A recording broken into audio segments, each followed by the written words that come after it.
All right, well, this week we are in the third part of a series called Feels. If you haven't been with us before, we take our teachings and we group them together in what we call a series under some common idea or objective or theme or purpose or something like that.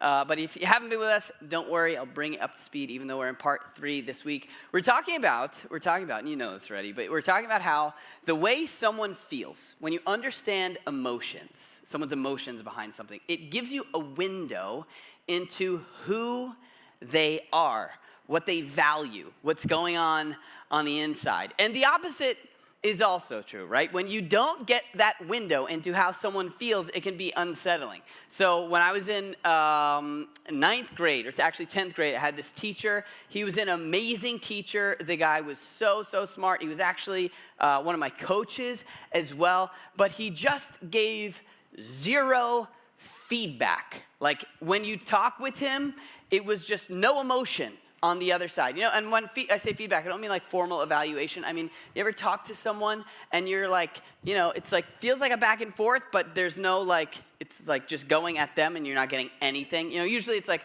you know, nod, like, yes, like we're following along. This was just like stone, nothing. And so it was unsettling. You know, I can remember when he would call on me in class, he'd be like, Mr. Pizzicello, what do you think about the main character? And I'd be like, well, I think maybe he likes the girl. And I'd look at him and it would just be like, nope, you obviously haven't read the book. Or he'd be like, brilliant, you're exactly right. I love that. I'm like, okay, you know, and just like I got nothing. It was like unsettling, you know, and maybe you've been there on the other side of something like that. But it took me a while to get to know him because I could never tell how he felt. Eventually I got to know him. He's great teacher, lots of fun. Actually has a lot of feelings, but I couldn't see any of them or feel any of them. Thankfully, Jesus was not like this, which is contrary to what a lot of us grew up thinking or feeling, right? When I was growing up, maybe your story's not like this, but for me, every depiction I saw of Jesus was just like stone cold.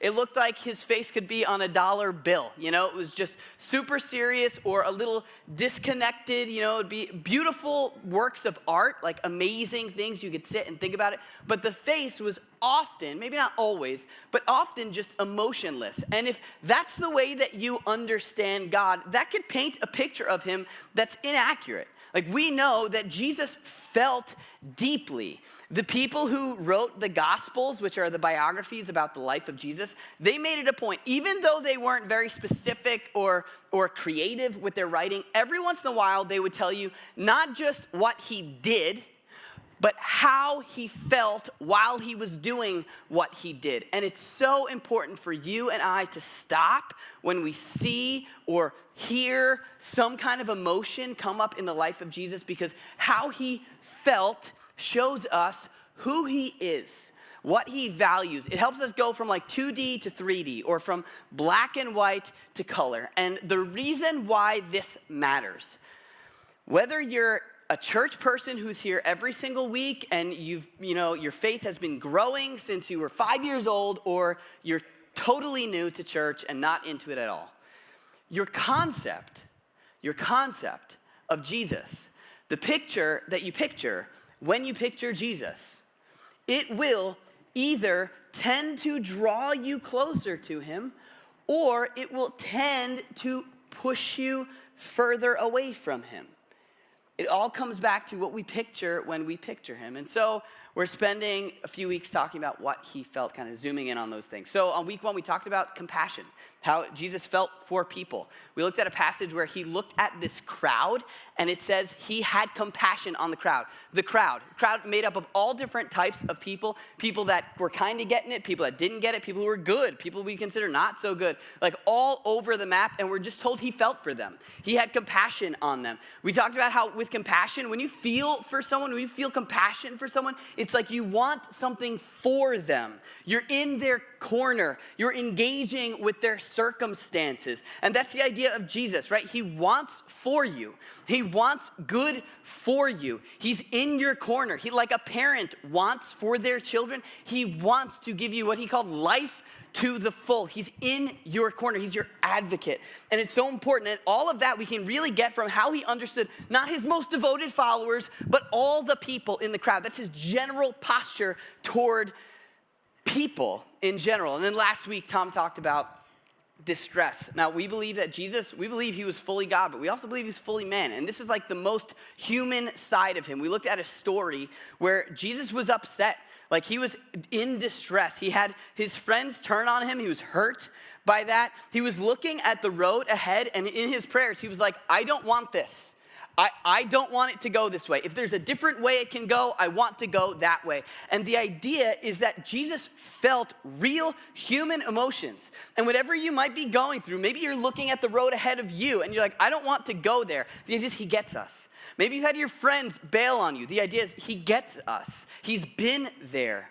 He's the kind of God that can feel and relate and cares, not for like just the multitudes and the crowds, but for you individually. He's been there, he gets us, and so we go to him with confidence. This week, we're looking at another emotion, and it's an emotion, it's a feeling. You know, we talked about like people often seeing God as like stoic, you know. This is actually a feeling that does often get attributed to God. We did a survey before we launched the church, like back in 2019. I went out, I don't know if you're supposed to do this, but I just started like asking people survey questions about the community, and then there were some questions about God, about the church, about Jesus. And the emotion that came up, the emotion that most commonly came up when talking about God was anger. God is angry. You know, he's just policing people's behavior, waiting for you to step out of line, like when are you finally gonna get your act together, impossible to please, like annoyed all the time. Maybe he loves you, but he doesn't like you, you know, just like angry. And what I think is important to really start out with, just to let the cat out of the bag, is that Jesus, as compassionate as he was, as patient as he was, as gentle as he was, he did get angry. And it wasn't just like a, like bubbling beneath the surface, but you really have to like talk to him to understand how he really feels anger. It was like big anger, like very, very angry. But in spite of what you might think or how this might hit you at first glance, I think this is good news. Like I think deep down, whether you believe in God or not, I think we want a God who gets angry, who is moved to anger. Not an angry God, but a God who gets angry. So a few years ago, I told somebody this story. A few years ago, I was in my house, and it was the middle of the night, like 2, 3 o'clock in the morning. All of a sudden, in the dead of night, the alarm goes off, right? The house alarm. And so I'm thinking, oh no, my family's in danger, right? And I've got like that middle of the night kind of delirium. I'm like out of it, but I'm ready. I'm ready to fight, you know? And so I come flying out of my bed. I like throw open the bedroom door. The way our house was set up is like our room, and you could see the front door as soon as you got out of the bedroom. I don't have my glasses on. I wear contacts. I didn't have my contacts in, so I could hardly see. So I like throw open the door. I look at the front door. The front door is wide open, all right? And now I'm like, all right, there's someone in the house. So I start getting big and loud, you know, because I'm like a big, intimidating person, right? And so I'm going to scare away this individual, and I'm thinking, like, things are going to get bad. Turns out, to make a long story short, there was no one in the house. The wind had blown it open, and everybody was fine. But we have a dog. And she was in the bathroom hiding. All right, like she's a golden doodle, all right? We got one of those, right? And we didn't get her for protective purposes. We got her because she's fun and gentle. But yeah, I'm looking at her like, come on, right? Like bark, growl. Like, can we at least be in this together? Like man and his poodle defending the family. But she's in the bathroom, and I'm like, I want something out of her. I want her to be moved. And really, I think like this is what we want from God. There are times where you want to know he cares enough to be moved, right? He's not a mush. He's not a pushover. There are things that he deeply cares about, and this week we're going to look at the thing that makes him angry, the thing that made Jesus angry. What I'm getting at here is behind anger, the most important question we need to ask to understand this whole thing is not does he get angry, it's why. Why does he get angry? And so here's the story. And I hope that you'll love this story, whether you're a person of faith or not, because it shows us something pretty amazing about Jesus. So it's the season of Passover, right? And Jesus, in case you don't know, Jesus grew up Jewish in the ancient Jewish world. The season of Passover for them was like our Christmas season. It was a big, big deal. They had a whole season leading up to it, biggest part of the year. And if you were an ancient Jewish person, Passover was so big that even if you weren't from the area, you would travel to Jerusalem to celebrate Passover at the temple, which was like this huge structure. It was the center of religious life. It was a big, big, big deal. And so everyone's coming in from out of town to celebrate Passover in Jerusalem. It would have been mobbed. Now, Jesus was already famous, super famous, like to the point where it was hard for him to travel famous. And on top of that, you've got people just coming into Jerusalem because that's what they did. So it's like the mall at Christmas time, right? Like nobody can find a place to park. The food court's packed. Every line is a mile long. It's jam-packed. And Jesus goes into Jerusalem, and here's what happens. Here's what we're told. We're told, on reaching Jerusalem, when he got there, Jesus entered the temple courts. He goes into this first section of the temple. Now, often he would teach these people, but this time he doesn't teach. Are you ready? It says, he began driving out those who were buying and selling there, right? So you picture gentle Jesus asking people, when you get a moment, you collect your things, get out. Nope, it's not what he did. If you know the story, it says he overturned the tables of the money changers. He flipped them. And the benches of those selling doves. He's upset.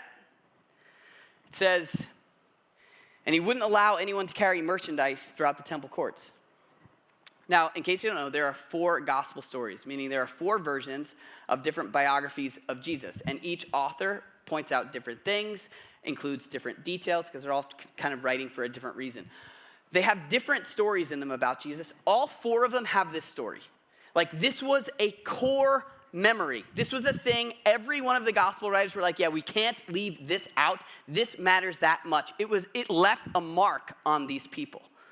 They cared about this enough to make sure people knew about it. And so Jesus walks in and he begins flipping tables. He's upset.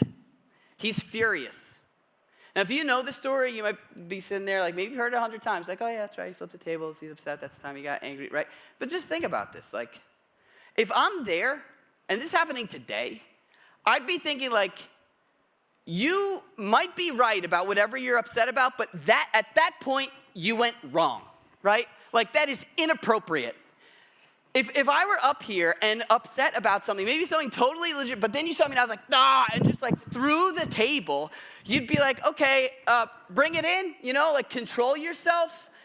This is something, especially in our culture, right? We live in a very like sanitized culture. This would have been seen for us as inappropriate. I think it's important to realize here that Jesus, he doesn't hurt anybody. He doesn't say anything that's not true, but he wants to make sure people know just how serious he is about this. He wants to make sure people know how he feels. John wrote this story as well, like recorded this story. And in John's version, it says that Jesus made a whip. Like this wasn't a momentary, like impulsive, like, ooh, he got angry. This was calculated. Right? Like he walks in, sees what's happening, leaves, goes to Michael's, gets some leather, and begins to make a whip. This is how you make a whip, by the way. this was something that he thought about. Now, he didn't use the whip on people. It says he drove out the money changers. There were people there, they were selling animals. And so the whip would have been used for a very practical reason. It was to help get the animals out. It was the tool you'd use to move animals along. So it wasn't hurting people.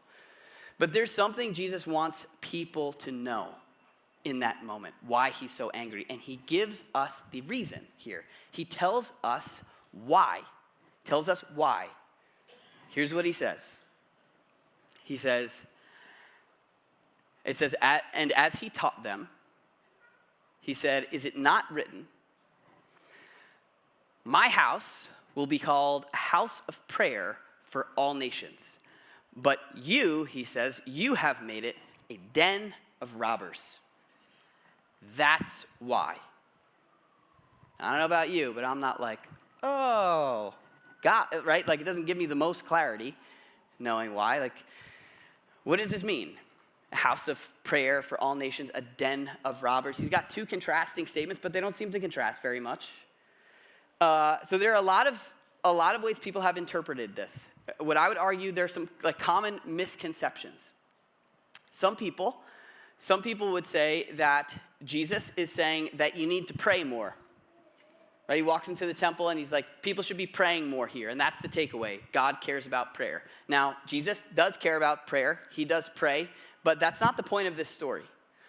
You might also come to the conclusion that people were robbing each other. Like maybe their prices were unfair. There was extortion because of the whole den of robbers thing. But that's not the point of this story either. You might also come to the conclusion that he doesn't want people selling things in religious environments, right? But that's also not what he's talking about here. And the reason we can say with confidence that we know what he's talking about here is because of these two phrases. You see how there are quotes around this? My house will be called a house of prayer for all nations. There's a quote. And then den of robbers, there's a quote. Those are what we could call hyperlinks, right? If you know what a hyperlink is, like if you're reading an article online, you see a little blue words underlined, you click it. It's a little word, but it sends you to a whole different story, right? These are like little hyperlinks. You click them, and they'd send you to a whole different story. Or let me put it like this. Imagine I were to tell you, you need a little more Hakuna Matata and a little less the sky is falling. All right? Like, let's say I told you that. Think about that. You kind of get the gist of what I'm saying, right? Yeah? Like, if you do, the reason you do is because these statements, Hakuna Matata and the sky is falling, they are what we could call hyperlinks, right? So Hakuna Matata is a hyperlink to, somebody tell me. Lion King, thank you. Hakuna, you know this song, it means no worries for the rest of your days, right? It means no troubles. I actually looked it up, Swahili. The sky is falling. The sky is falling. Anybody can tell me what that's from? Chicken Little, right? I actually don't know the story of Chicken Little, but I know there's a little chicken, and the chicken thinks that the sky is falling, and it's not, right? It's like he's kind of blown things out of proportion. So you know what I'm saying because you know the story behind the statement. If you have no idea what the Lion King is and no idea what Chicken Little is, you might read that and you can study it, you can think about it, but it's going to be hard for you to walk away with any other conclusion that like, maybe I want you speaking Swahili and stop thinking about the weather, right?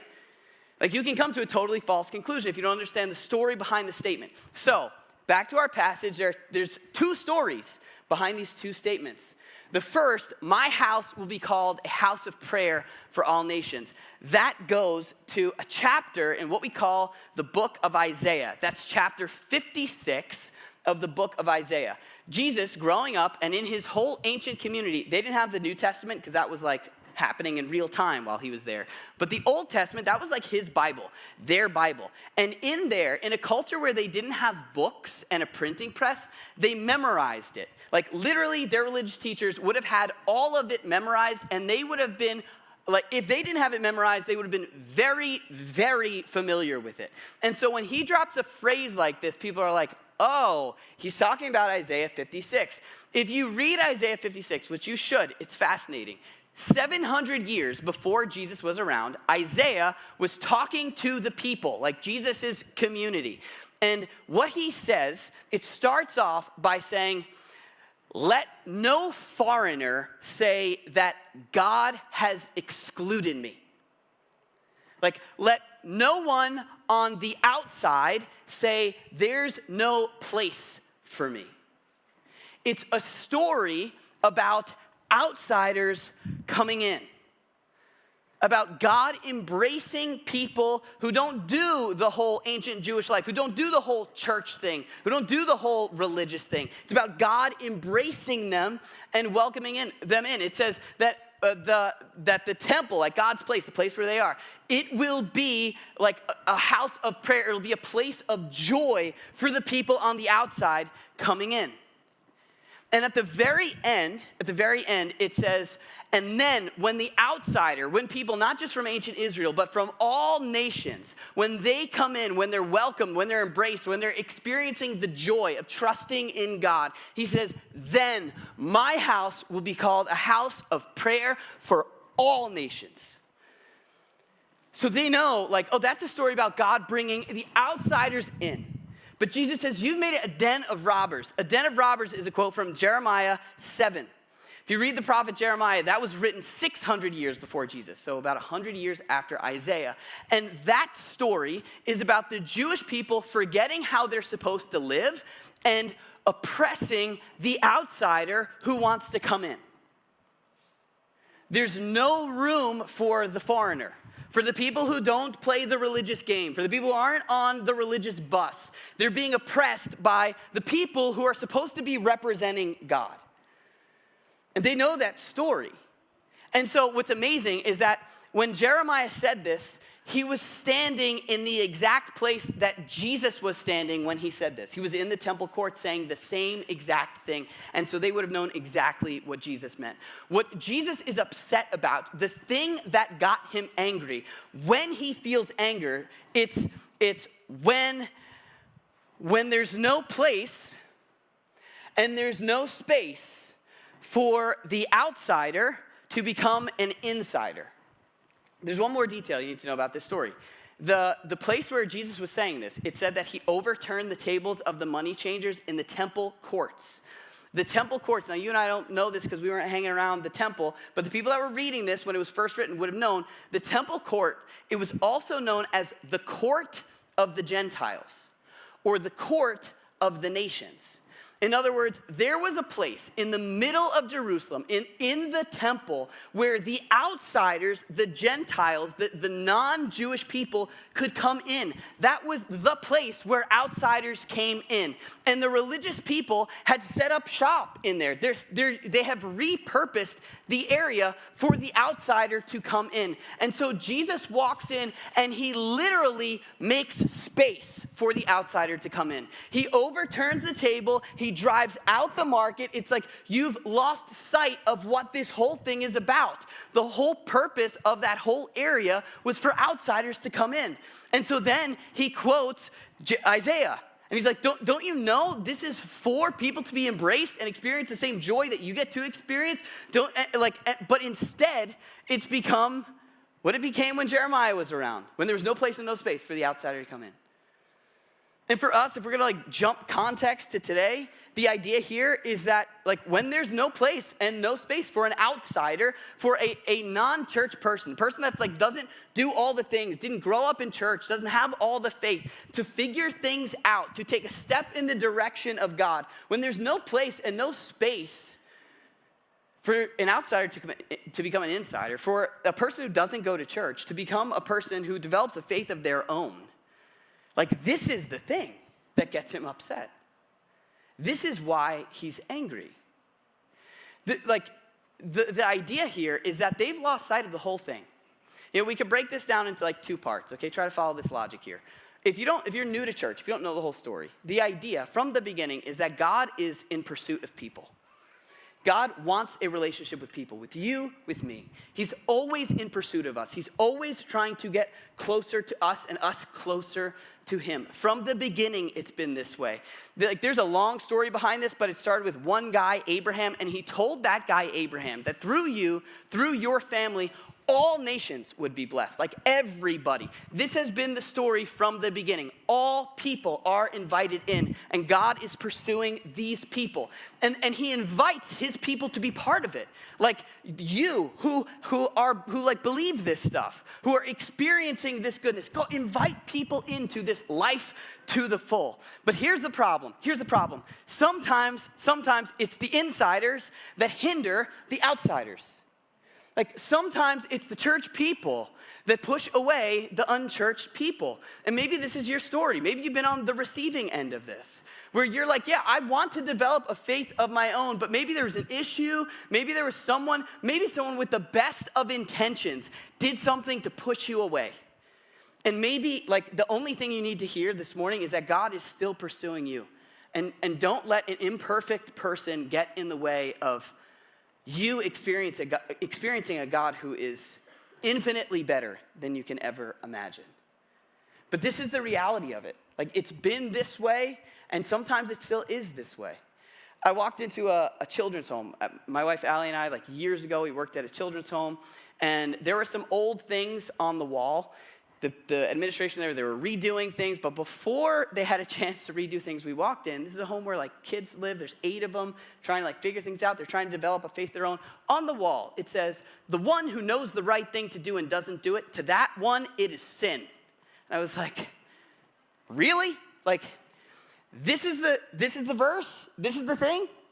We're gonna put this up on the wall? Like, is it true? Like James wrote that, Jesus' brother. In the context of the letter that he's writing, what he's trying to explain, it makes perfect sense what he's saying, right? But it's a snipped out line that's posted up on the wall, and it puts God in pretty bad light. Like James is also the one that wrote every good and perfect gift, everything you have in your life that brings you joy, that has come from God, and that is not changing. It's like, how about we get that one on the wall, right? Something that paints a clearer picture of the goodness of God. I'm not saying to be manipulative, but if you were to clip out a line from an argument you had with your significant other, like in the last week, and that was the thing you put on the wall, maybe it was true, maybe it wasn't true.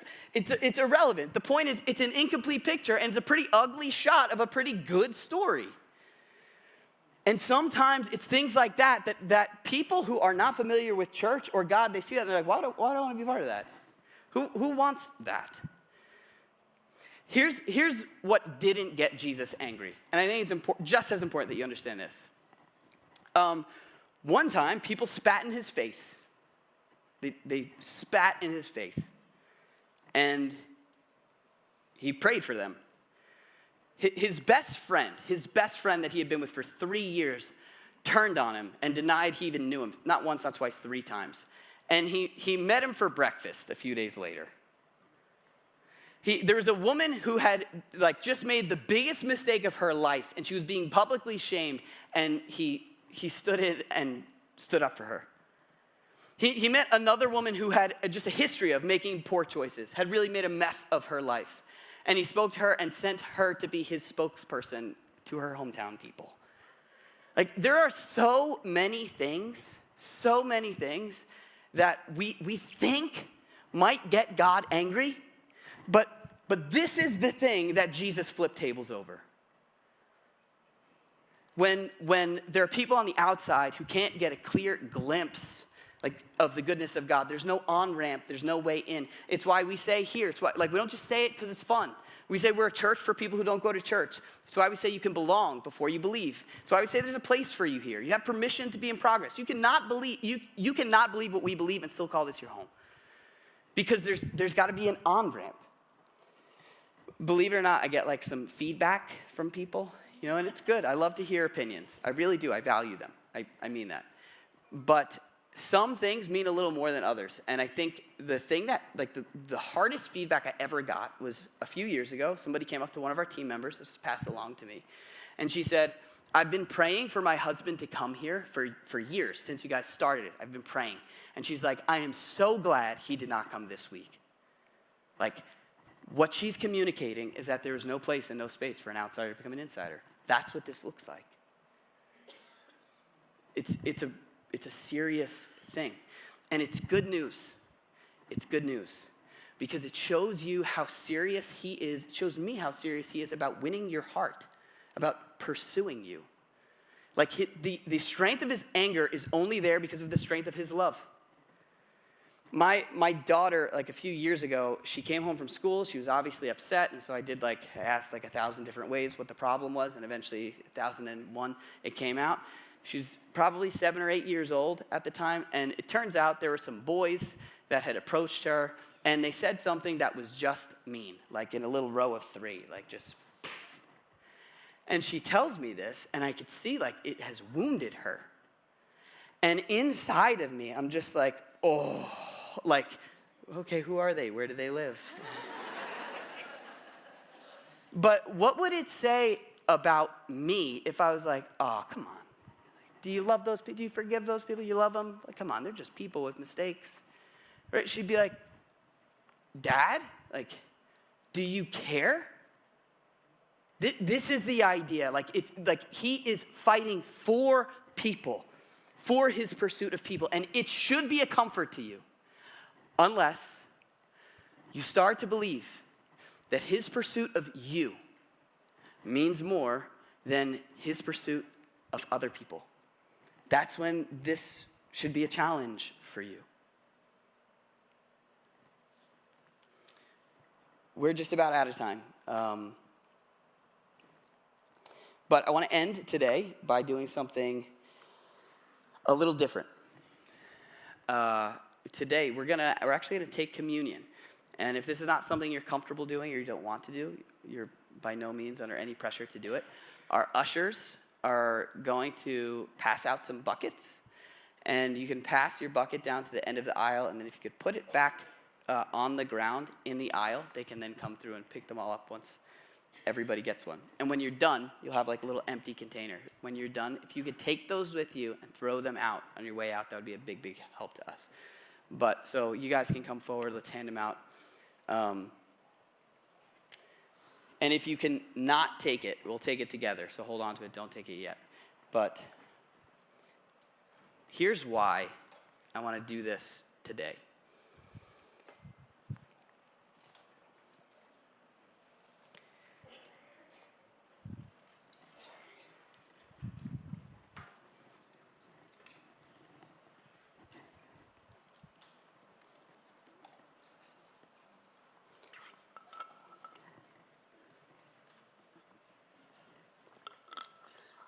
If you don't know the story,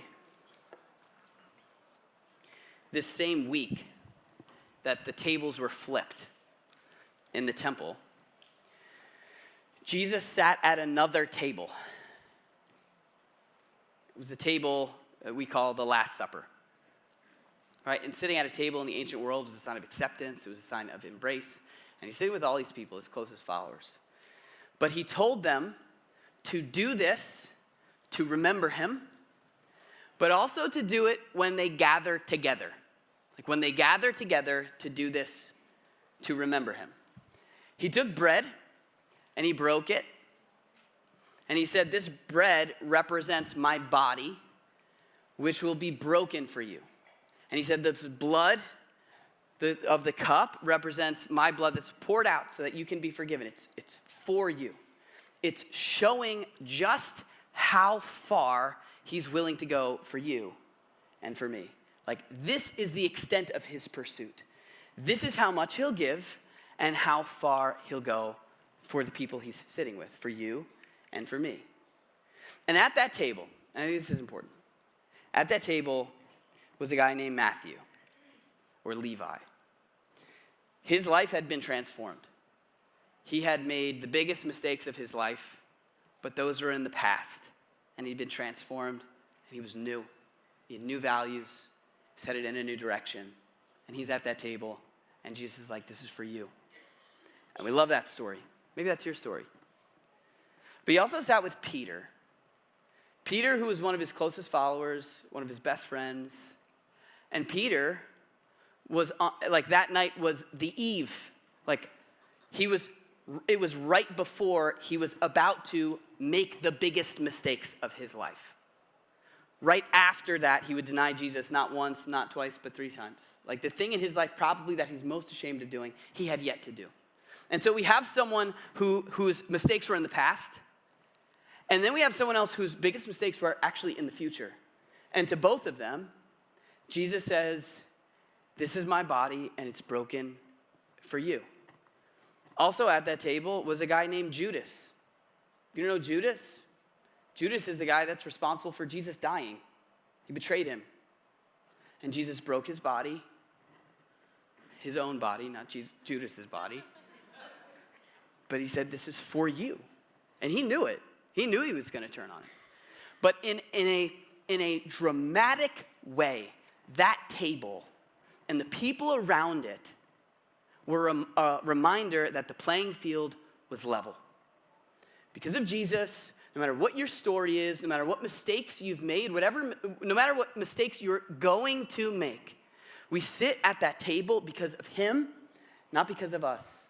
And so he said, do this to remember me.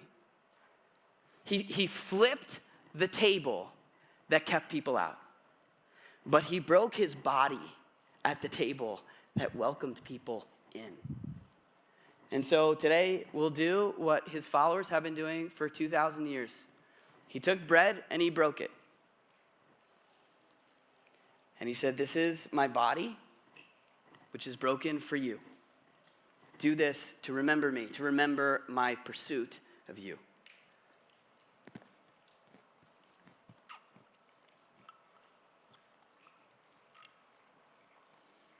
And in the same way, he took a cup. And he said, and this cup represents my blood. I'm going to bleed. And they would see it just a few hours later. I'm going to do it for you. For you. So do this to remember me.